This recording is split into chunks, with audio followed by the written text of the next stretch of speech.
ክቡራት ተኸታተልቲ ድምፂ ህዝቢ ኤርትራ ዋሽንግተን ዲሲ ከመይ ከኒኹም? ጽቡቕ ከኒኹም ክትኮኑ ተስፋ ንገብር። ኤኒዌይ ሕጂ እውን እዚ ኣብቲ ሰሙን እዚ ዝቐነየ ሃት ኢሹ ማለት እዩ ኣብ ሚድያታት ንሱ ሒዝናልኩም ቀሪብና ኣለና። መጀመርያ እትሪእዎ ዘለኹም እቲ ሓደ ናይ ድምፅኹም ድምፂ ህዝቢ ኤርትራ ዋሽንግተን ዲሲ ሪቶ ሬድ ሲ is not serving you ይዝብል ዘሎ ማለት እዩ። እንታይ ማለት እዩ ምስለኩም? ከምኡ ክንብል ከለና ንሕና ነዚ መዘከርታ ክኾነካ ገዚእካ ተቐምጦ ኣቑሑ ከምኡ ይኮነን ኢና ንብል ዘለና ማለት እዩ። ባሕሪ ህዝቢ ኤርትራ ክጥቀመሉ ህዝቢ ኤርትራ ኢኮኖሚካሊ ክጥቀመሉ ክብልፅገሉ ደቁ ክቕልበሉ እዩ ዘሎ ማለት እዩ። ብዘይኮነ ከም ስርዓት ህግደፍ ኣይትተንኩፍለይ ኣይትፀውዕለይ እንዳበልካ ንባዕሉ ኣብ ስልጣኑ ኮፍ መበሊ እቲ ህዝቢ ብድኽነት ሸሚሙ ብዛዕባ ከብዱ እምበር ብካልእ ከምዘይሓስብ ገይሩ ከምኡ ኢሉ ክነብር ዝደሊ ስርዓት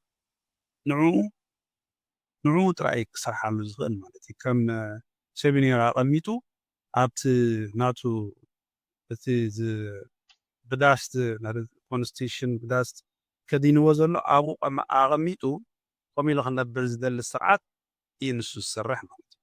ኣባና ግን ኣብዚ ብሉ ሬቮሉሽን ኣይሰርሕን ይኸውን።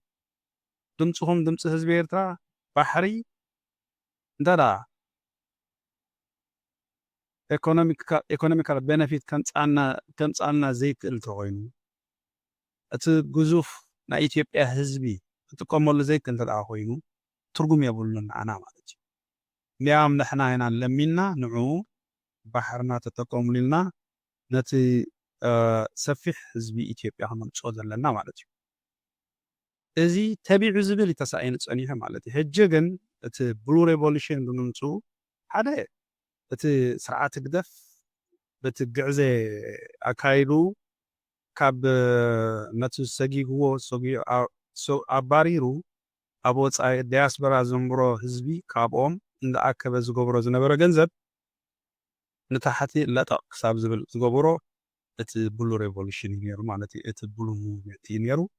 ሕጂ እውን ስርሑ ይቕፅል እዩ ዘሎ ማለት እዩ። ሕጂ ኣብዚ ግዜ እዚ እውን እዞም ክልተ ተባዓት ኣባላት መሪሕነት ናይ ግንባር ኣብ ማእከል መናሃርያ ኢትዮጵያ ኣብ ኣዲስ ኣበባ ኮይኖም ዝበልዎ ብትብዓት ባሕሪ ምስ ጎረባብትና መፃልኢ ኮናን ክንጥቀመሉ ኢሎም እዮም ማለት እዩ። ዳይም ዝብለሉ ልክዕ ከምቲ ሪቶ ድምፂ ህዝቢ ኤርትራ ኣቐሚጥዎ ዘሎ ኣብ ፌስቡክ ብእንግሊዝኛ ኣቐሚጥዎ ኣሎ። ከየትኩም ክተንብብዎ ትኽእሉ ኢኹም። ተኸታተሉና ፌስቡክ ነውፅኦ ፅሑፋት ማለት እዩ። ኣብኡ ከይድኩም ክትከታተልዎ ትኽእሉ ኢኹም ማለት እዩ። እዚ ባሕሪ ክንሰርሓሉ እንተዘይና እምበር ክነቐምጦ ኣይኮናን መፂና ዘለና ማለት እዩ። ህዝቢ ኢትዮጵያ ድማኒ ለሚና ባዕልና ክነምፅኦም ኢና ክሰርሑ ኣብኡ ጥቀምሉ ለሚና ክነምፅኦ ኢና ዘለና ማለት እዩ። ልክዕ እዞም ክልተ ኣባላት መሪሕነት ድማኒ ኤግዛክትሊ ከምእዮም ዝብሉ ዘለዉ ማለት እዩ። እዚ ስኺልካ ባሕሪ ክሸጥ ደልዮም ገለ ክሸጥ ደልዮም ዝበሃል ነገር ዘየለን ዘይተፃሕፈን ዘይተባህለን ምንባብ እንተገደፍኩሞ ይሓይሽ ኢና ንብል ማለት እዩ። ኢትዮጵያ ኣብይ ኣሕመድ ንኢንተርናል ኮንሳምፕሽን ኢሉ ባሕሪ የድልየና ባሕርና ሃና እዩ ዝሃቦም መንግስቲ ናይ ወደግ ሕጋዊ ነበረ ነዚ ሃጠቆጦ እዚ ኢናውስ ዲፕ ኢንሳይድ ማለት እዩ። ሓደ ተሓይሎን የብሉን ማለት እዩ ክገብር ዝኽእል ማለት እዩ። እንተገበረ እውን እቲ ዝሓዞ ባሕሪ ኣቑሑቱ ንኣዲስ ኣበባ ብሰላም ክእትወሉ ዝመልክዐይን መንገዲ የለን። ስኢልካ ሰላም ዘምፅእ ነገር ክኸውን ስለዘይክእል እቲ ዝብሎ ዘሎ ነቲ ንውሽጢ ኢንተርናል ኮንሳምፕሽን ነቲ ናይ ውሽጣዊ ዕግርግሩ ንምህዳእ ዝጥቀመሉ ወይ ድማኒ ናብኡ ኣምፂኡ ሓገዝ ንክረክብ ዝጥቀመሉ እንተኮይኑ እዚ ክሳብ ሕጂ ክሰርሕ እውን ኣይረኣናየን ማለት እዩ። ኣብ ኣፍ ደጉ ይኩሕኩሑ ኣለዉ ማለት እዮም እቶም ፋኖ ከምኡውን ህወሓት ኦልሬዲ ኒዒቆሙስ ሮቶም ብድሕሪት ስርዓት ህግደፍ ብድሕሪት ከምቲ ዘዘንግዕዎም ቀደም ብከምኡ ንከይዝዘንግዑ ዕረ እናጣዓሞም ምስ ስርዓት ህግደፍ ተሰማሚዖም ፅምዶ ፈጢሮም እትብሮቶም ናብ ጸላኢ ኣብ ቀዳማይ ጸላኢ ለማቐሚጦሞ ዘለዉ ናብኡ ከም ዝጥምት ገይሮም ኣለዉ ማለት እዮም ንሱ ናቶም ቢዝነስ እዩ ንሕና እውን ናህና ቢዝነስ ስለ ዝኾንና ኢና ኣብ ኢትዮጵያ ዘለና ኣብ ኢትዮጵያ ዓብዪ ድማኒ እቲ ሃጠውቆጠው ዝባሕሪ የድልየና ገለ ገዲፉ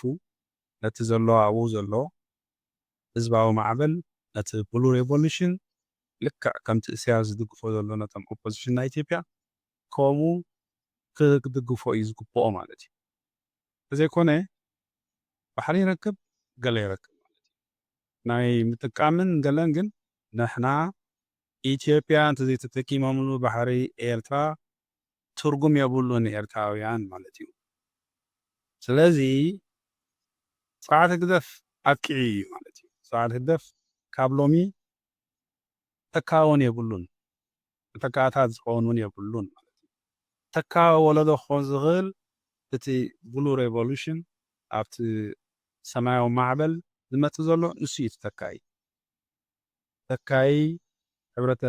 ተካይ መንእሰይ ናይ ብሉ ሬቮሉሽን ይኸውን ማለት እዩ ምትዕራያት የድሊ ዶ ኦፍኮርስ የድሊ ማለት እዩ ቃልሲ ስለ ዝኾነ ወደዚ ሓፍዞቕ ክህሉ እዩ ማለት እዩ ግን ምዕራይ ከድልን ድዩ እቲ ተቢዕካ ፀዋዒት ምቕራብ ኢትዮጵያ ከመይ ጌርና ክንሰርሕ ከም ዝኾንና ከመይ ጌርና ባሕርና ክንጥቀመሉ ግን ብንጹር ብዓረብኛ ድዩ ብትግርኛ ድዩ በአምሓርኛ ድዩ እቲ ንሕና ንዛረቦ ተዛሪቦም ኣለዉ እዞም ጥንጳዓት ኣባላት ግንባር ማለት እዩ እዚ እቲ ክኸውን ዘለዎ እዚ ኮይኑ ዘሎ ብጣዕሚ ክምስገኑ ዝግብኦም እዩ ንጽኹም ድምፂ ህዝቢ ኤርትራ በቲ ዝገበርኩሞ በቲ ትብዓትኩም ኣብ ጎንኹም ኣለና ትውጅውን ማለት እዩ ስለዚ ቃልሲ ውፅዓት ይዕወት